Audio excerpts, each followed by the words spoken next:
গণহত্যাও না, আসলে আমরা আওয়ামী লীগকে বা শেখ হাসিনাকে বিচার করেছি মানবতা বিরোধী অপরাধের জন্য। আমাদের জুলাইতে কিন্তু গণহত্যা হয়নি, বাট ক্রাইম এগেইনস্ট হিউম্যানিটি হয়েছে শেখ হাসিনার আগে থেকে শুরু করে, যেমন ধরুন গুম সিস্টেম্যাটিকলি হয়েছে, এটা একটা ক্রাইম এগেইনস্ট হিউম্যানিটি। আর জুলাইয়ে তো হয়েছে।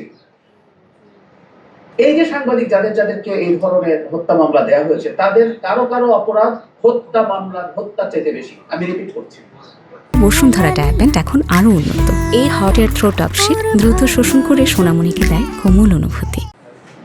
যাদের এই ধরনের মামলা দেয়া হলো, কারো কারো অপরাধ হত্যার চাইতে বেশি।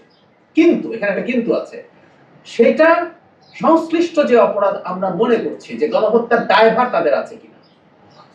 পোস্ট সেকেন্ড ওয়ার্ল্ড ওয়ার যখন এই বিচারগুলো হচ্ছিল, নুরেমবার্গ ট্রায়ালে বা টোকিও ট্রায়ালে বা রুয়ান্ডা জেনোসাইডের পর, সেখানে এই জেনোসাইড গুলোকে সাপোর্ট করা বা এগুলোকে হতে দেওয়ার জন্য যারা কোনো না কোনো ফর্মে ন্যারেটিভ তৈরি করেছে, তাদের কিন্তু বিচারের আওতায় আনা হয়েছে, ট্রায়ালে আনা হয়েছে।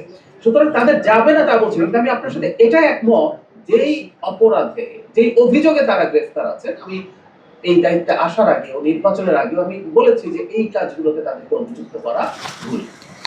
এখন এই যে অভিযুক্ত তারা আছে, মাননীয় প্রধানমন্ত্রীর সামনে নোয়াবের প্রতিনিধিরা এইটা তুলেছিলেন এবং মাননীয় প্রধানমন্ত্রী বলেছেন যে এই ব্যাপারে সরকার চেষ্টা করবে। এখানে একটা কথা বুঝতে হবে, এটা কিন্তু একটা বিচারিক প্রক্রিয়া, মানে এটা সরকার সবকিছু করে ফেলতে পারে না। সো এটা একটা বিচারিক প্রক্রিয়া, বিচার বিভাগের সাথে কোলাবোরেট করে সরকারের যতটুকু সম্ভব সরকার সেই কাজটা নিশ্চয়ই করবে।